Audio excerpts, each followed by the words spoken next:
Hello, வணக்கம். நான் GK. கண்ணால் பார்ப்பதும் பொய், காதால் கேட்பதும் பொய், தீர விசாரிப்பதே மெய் அப்படின்ற ஒரு பழமொழியை நான் ரொம்ப நம்புறேன். அதாவது நம்ம ஒரு கருத்தை ஃபார்ம் பண்றதுக்கு முன்னாடி அதை பத்தி தீர விசாரிச்சுட்டு அதுக்கப்புறம் தான் வந்து நம்ம ஒரு கருத்தியலே வந்து நம்ம முன்வைக்கணும் அப்படின்றத வந்து நான் நம்புறேன். ஸோ அதை பேஸ் பண்ணி தற்காலத்தில் நடந்துட்டு இருக்க அரசியல் நிகழ்வா இருக்கட்டும் சரி, வரலாறு நிகழ்வா இருக்கட்டும் சரி, சுற்றுச்சூழல் நிகழ்வா இருக்கட்டும் சரி, இல்லை எக்கனாமிக்ஸு, இன்டர்நேஷ்னல் அஃபேர்ஸு போன்ற பல விதமான விஷயங்களை வந்து என்ன நடக்குது, அதுக்கு பின்புலம் என்ன அப்படின்றத வந்து பல தரப்பட்ட மக்களுக்கு கொண்டு போய் சேர்க்கணுன்றது என்னோட ஆசை.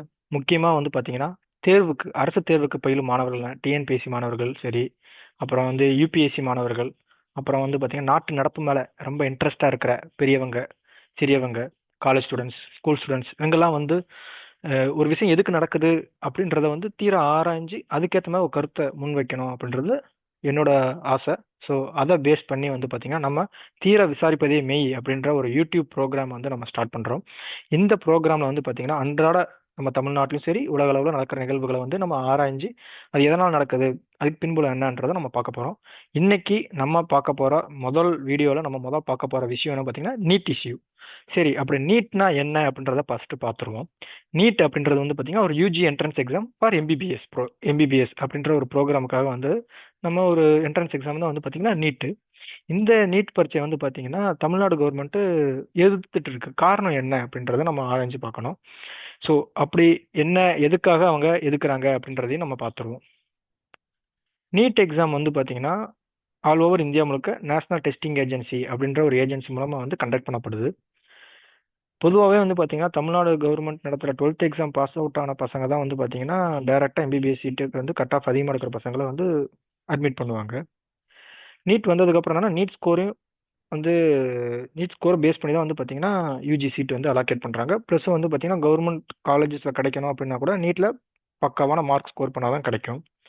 ஸோ இப்போ என்ன ப்ராப்ளம் ஆயிடுச்சு பார்த்தீங்கன்னா தமிழ்நாடு கவர்மெண்ட் என்ன சொல்கிறாங்க அப்படின்னா நீட் எக்ஸாம் வந்ததுலேருந்து, அதாவது 2.5 லட்சத்துக்கு ஆண்டு வருமானத்துக்கும் குறைவாக இருக்க ஏழை பால் மக்கள் வந்து பார்த்தீங்கன்னா நீட் எக்ஸாம் அட்மிஷன் கிடைக்கிறது வந்து பார்த்தீங்கன்னா புள்ளி விகிதம் ரொம்ப கம்மியாயிருச்சு. ஒரு காலத்தில் 41% வந்து 36% போயிடுச்சு. இந்த ஹையர் இன்கம் ஃபேமிலிஸ், அதாவது வசதி வாய்ப்புகள் உள்ள ஃபேமிலிஸ் பார்த்தீங்கன்னா அவங்களோட நீட் அட்மிஷன் வந்து பார்த்தீங்கன்னா அதிகமாயிருச்சு. இதுக்கு காரணம் தான் பார்த்தீங்கன்னா நீட் வந்து ஒரு லெவல் பிளேயிங் ஃபீல்டு கிடையாது. அது வந்து பார்த்தீங்கன்னா கோச்சிங் இன்ஸ்டியூட்டோட அக்சஸ் இருக்கிற, அதாவது ஆண்டுக்கு 1 லட்ச ரூபா 2 லட்ச ரூபா கொடுத்து படிக்கக்கூடிய அளவுக்கு சத்துள்ள ஃபேமிலிஸ் வந்து பார்த்தீங்கன்னா அவங்க கட்டி படிக்க வச்சு அவங்க பசங்களை கிளியர் பண்ண விட்டுருவாங்க. இப்போ தமிழ் மீடியத்துலேருந்து வர பசங்களும் சரி, கவர்மெண்ட் காலேஜ்லேருந்து வர பசங்களும் சரி, நீட் எக்ஸாம் எப்படி கிளியர் பண்ண முடியும்? அப்படி கிளியர் பண்ணணும்னா அதுக்கு சிலபஸ் வேற, நம்மளோட ஸ்டேட் சிலபஸ் வேற.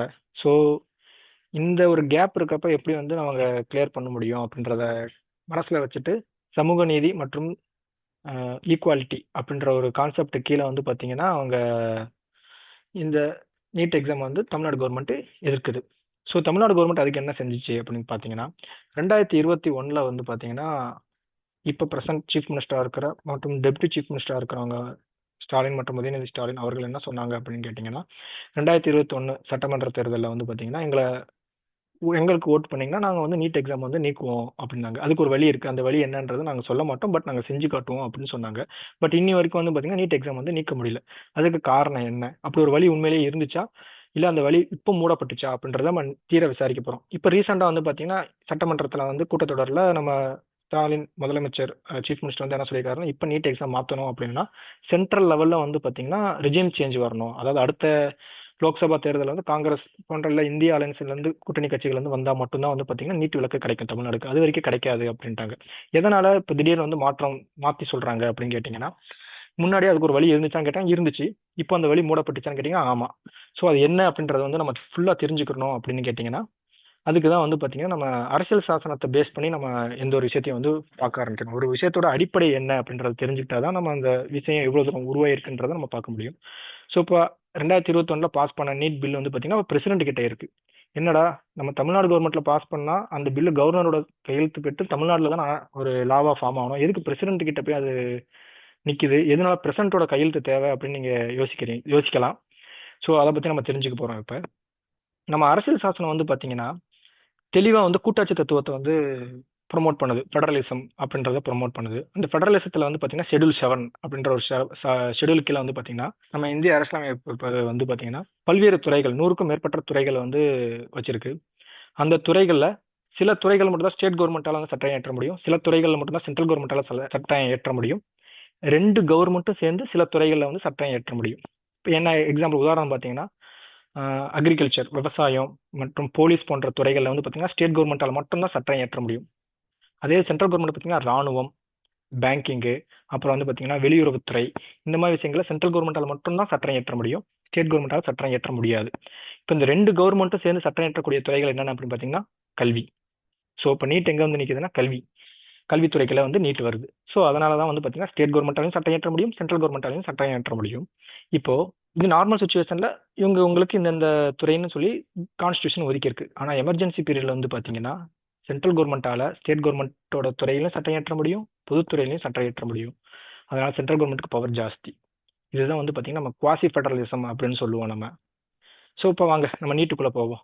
எதனால் இப்போ சென்ட்ரல் கவர்மெண்ட் ஒரு லா பாஸ் பண்ணுறாங்க, ஸ்டேட் கவர்மெண்ட் லா பாஸ் பண்ணுறாங்க. இந்த 2 லால எந்த லா வந்து ஜெயிக்குது, இப்போ எதனால் வந்து ஸ்டேட் கவர்மெண்ட்டால் வந்து நீட்டை நீக்க முடியல அப்படின்றத நல்லா பார்ப்போம். இப்போ நான் சொன்ன மாதிரி வந்து பார்த்தீங்கன்னா கன்கரண்ட் லிஸ்ட்டில் வந்து எஜுகேஷன் இருக்கனால சென்ட்ரல் கவர்மெண்ட் வந்து நீட் அப்படின்ற ஒரு entrance exam all over India முழுக்க கொண்டு வந்துட்டாங்க. இப்போ அதை நம்ம மாற்றி அமைக்கணும் அப்படின்னு கேட்டிங்கன்னா ஸ்டேட் கவர்மெண்ட் புதுசாக ஒரு சட்டத்தை வந்து பாஸ் பண்ணணும். எங்களுக்கு நீட் வேணாம் அப்படின்னு சொல்லிட்டு அதே எஜுகேஷன் கீழே வந்து ஒரு சட்டத்தை பாஸ் பண்ணணும். ஸோ இப்போ நம்ம சட்டமன்றத்தில் எப்படி சட்டம் பாஸ் பண்ணுறாங்க அப்படின்னு கேட்டிங்கன்னா நம்ம ஓட் போட்டு தேர்ந்தெடுத்தோம் பார்த்தீங்களா கட்சிகள், அவங்களாம் வந்து பார்த்தீங்கன்னா ஒரு மந்திரி குழு வந்து அமைப்பாங்க. அவங்க வந்து கவுன்சில் ஆஃப் மினிஸ்டர்ஸ்னு சொல்லுவாங்க. அந்த மினிஸ்டர்ஸ் வந்து ஒரு மசோதாவை டிராஃப்ட் பண்ணுவாங்க. அந்த டிராஃப்டை வந்து பார்த்தீங்கன்னா சட்டமன்றத்தில் வந்து பார்த்தீங்கன்னா பாஸ் பண்ணுவாங்க. மெஜாரிட்டி ஓட், அதாவது ஒரு குறிப்பிட்ட நம்பர் ஆஃப் ஓட் இருந்துச்சுன்னா அந்த மசோதா வந்து சட்டமன்றத்தில் வந்து பாஸ் ஆகும்.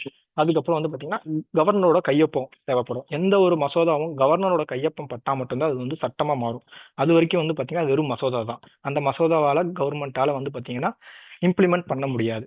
ஸோ சட்டமாக உருவாக்கணும் அப்படின்னா கவர்னரோட கையெழுத்து முக்கியம்.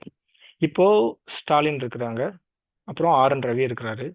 இப்போ ஸ்டாலின் வந்து ஒரு சட்டம் கொண்டு வரணும் அப்படின்னா அதை வந்து டிஎம்கே அலையன்ஸ்ல இருக்க மினிஸ்டர்ஸ் எம்எல்ஏஸ் எல்லாம் சேர்ந்து நம்ம தமிழ்நாடு அசம்பிளியில் பாஸ் பண்ணி அது கவர்னரோட கையெழுத்து பெற்றா மட்டும்தான் அது வந்து சட்டமாக மாறும்.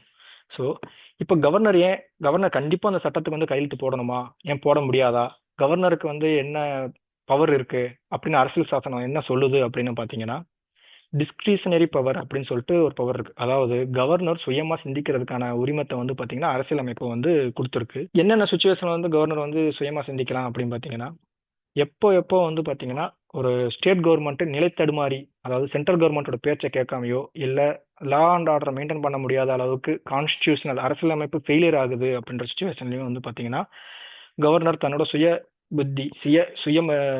பவரை யூஸ் பண்ணி பார்த்தீங்கன்னா பிரசிடென்ட்டுக்கு வந்து எமர்ஜென்சி, அதாவது பிரசிடென்ட் ஸ்டேட் எமர்ஜென்சின்னு சொல்லுவாங்க. இன்னொரு வகையில் சொல்ல போனால் ஜனாதிபதி ஆட்சின்னு சொல்லுவாங்க. அந்த ஆட்சியை ஒரு ஸ்டேட்டுக்கு கொண்டு வரலாம் அப்படின்னு சொல்லிட்டு ரெக்கமெண்ட் பண்ண முடியும். சரிங்களா, அந்த ஒரு பவர் இருக்கு. அது போக ஒரு சட்டம் ஸ்டேட் கவர்மெண்ட் வந்து மசோதாவை பாஸ் பண்றாங்கன்னா அந்த மசோதாவை கையொப்பம் இடலாமா வேணாமா, இல்ல அந்த மசோதாவை நம்ம பிரசிடென்ட்டுக்கு அனுப்பிடலாமா அப்படின்றத தீர்மானிக்கிற சக்தியும் வந்து கவர்னர்கிட்ட இருக்கு. அந்த ஒரு சக்தியை தான் வந்து பாத்தீங்கன்னா நம்ம பிரசன்ட் கவர்னர் RN ரவி வந்து பாத்தீங்கன்னா சீஃப் மினிஸ்டர் நம்ம ஸ்டாலின் அவங்களோட ஆட்சிக்கு எதிராக வந்து யூஸ் பண்ணியிருக்கிறாரு. ஸோ இப்போ ஆட்டோமேட்டிக்காக என்ன ஆயிடுச்சு அப்படின்னு பார்த்தீங்கன்னா நீட் பில்லு வந்து கவர்னர் கையில இருந்து அதை நம்ம பிரசிடென்ட் திரௌபதி முர்மு அவங்க கையில வந்து பாஸ் ஆயிருச்சு. இப்போ பிரசிடென்ட் நினைச்சா மட்டும்தான் வந்து பாத்தீங்கன்னா நீட் பில்லை வந்து இப்போ பாஸ் பண்ண முடியும். இப்போ பிரசிடென்ட் வந்து பாத்தீங்கன்னா கையெழுத்து போட முடியுமா, யாரோட பேச்சை கேட்டு பிரசிடென்ட் கையெழுத்து போடுறாங்க அப்படின்றதையும் நம்ம தெரிஞ்சுக்கணும் இல்லையா. அதுக்கப்புறம் தான் நம்ம வந்து நீட் பில்லு பாஸ் ஆகுமா இல்லையான்றதை நம்ம தெரிஞ்சுக்க முடியும்.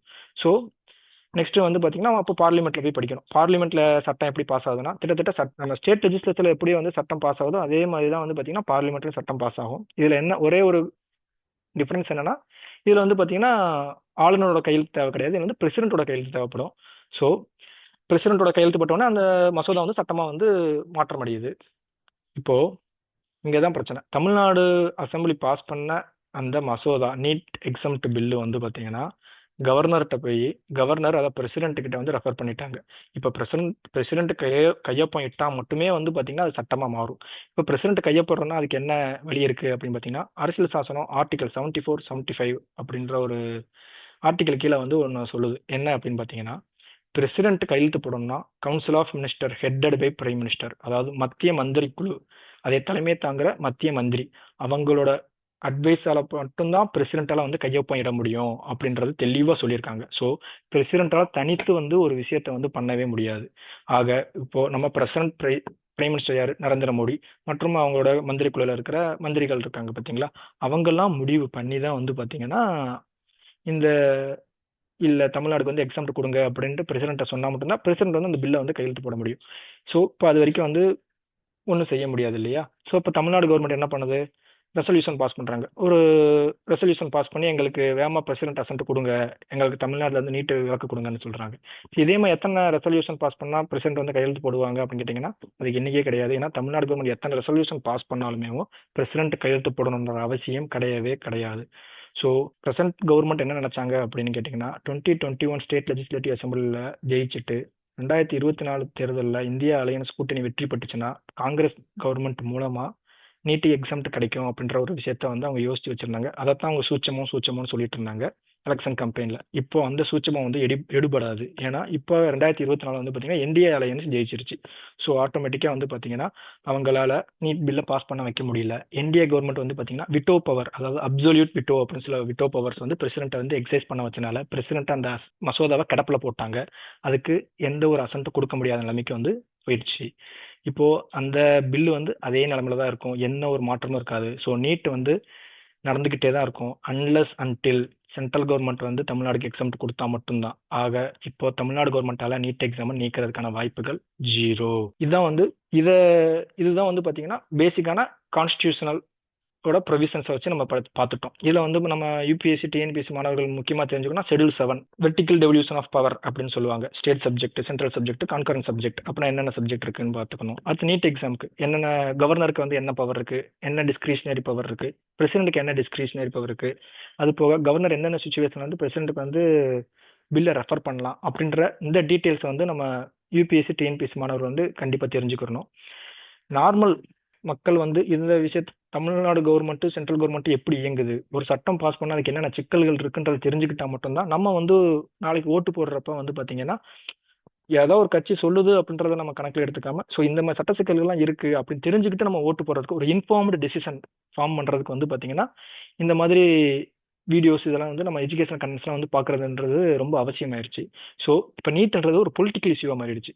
ரூலிங் பார்ட்டியும் சரி, சென்ட்ரல் ரூலிங் பார்ட்டியும் சரி, ஸ்டேட் ரூலிங் பார்ட்டியும் சரி, டிஃபரன்ஸ் ஆஃப் ஒப்பீனியன் இருக்கிறதுனால வந்து பார்த்தீங்கன்னா நீட் எக்ஸாம் வந்து கண்டினியூ ஆகிட்டு தான் இருக்க போகுது. அதை வந்து எடுக்கிறதுக்கான வழி எதுவுமே கிடையாது. ஸோ இப்போ நம்ம நீட் எக்ஸாமோட பிரச்சனை அட் ப்ரெசென்ட்ல என்ன சட்ட சிக்கல்கள் இருக்கு அப்படின்றத நம்ம பார்த்துட்டோம். இப்போ நீங்க என்ன பண்ணுங்கன்னா உங்களுக்கு நீட் வேணுமா வேணாமா அப்படின்றத முடிவு பண்ணிட்டு நீங்க கமெண்ட்ல வந்து பாத்தீங்கன்னா வேணும் வேணான்றத உங்க ஒப்பீனியனை வந்து நீங்க கமெண்ட்ல பதிவு பண்ணுங்க. அது போக உங்களுக்கு தெரிஞ்ச டிஎன்பிசி யூபிஎஸ்சி மாணவர்கள் இருப்பாங்க இல்லையா, அவங்க எக்ஸாமுக்கு படிச்சுட்டு இருப்பாங்க, அவங்க கிட்ட இந்த வீடியோவை ஷேர் பண்ணி இந்த கொஸ்டினை கேளுங்க. எத்தனாவது அரசியலமைப்பு சட்ட திருத்தத்தின்படி எஜுகேஷன் அப்படின்ற ஒரு சப்ஜெக்ட் வந்து பாத்தீங்கன்னா கன்கரண்ட் லிஸ்டிக்கில் கொண்டு வரப்பட்டது? ஏன்னா ஃபர்ஸ்ட் வந்து பாத்தீங்கன்னா கல்வி என்ற துறை வந்து பாத்தீங்கன்னா ஸ்டேட் நம்ம மாநில அரசு மட்டும் தான் சட்டையேற்றதுக்கான முழு உரிமையும் இருந்துச்சு. ஆனா அமெண்ட்மெண்ட் கீழே வந்து பாத்தீங்கன்னா அந்த துறை வந்து பொதுத்துறையா மாற்றப்பட்டுச்சு. அது எத்தனாவது அமெண்ட்மெண்ட் அப்படின்றத கேள்வி அவங்க கிட்ட கேளுங்க. அவங்க நல்லா படிக்கிறாங்களா இல்லையான்றத டெஸ்ட் பண்ணுங்க. தேங்க்யூ. ஸோ இந்த மாதிரி இன்னும் பல சுவாரஸ்யமான நம்ம நாட்டில் நடக்கிற விஷயங்கள் தெரிஞ்சுக்கணும், ஆழமாக தெரிஞ்சுக்கணும், பேசிக்ஸ் என்ன அப்படின்னு தெரிஞ்சுக்கணும் அப்படின்னா இந்த சேனலுக்கு சப்ஸ்கிரைப் பண்ணுங்க, பெல் ஐக்கனை வந்து ப்ரெஸ் பண்ணுங்க. மற்றும் இதை உங்களுக்கு தெரிஞ்சவங்களுக்கு மற்றவங்களுக்கு தெரியணும் அப்படின்னு நினைச்சா இந்த வீடியோவை வந்து ஷேர் பண்ணுங்க. தேங்க்யூ. படிக்க உங்கள் ஜிகே.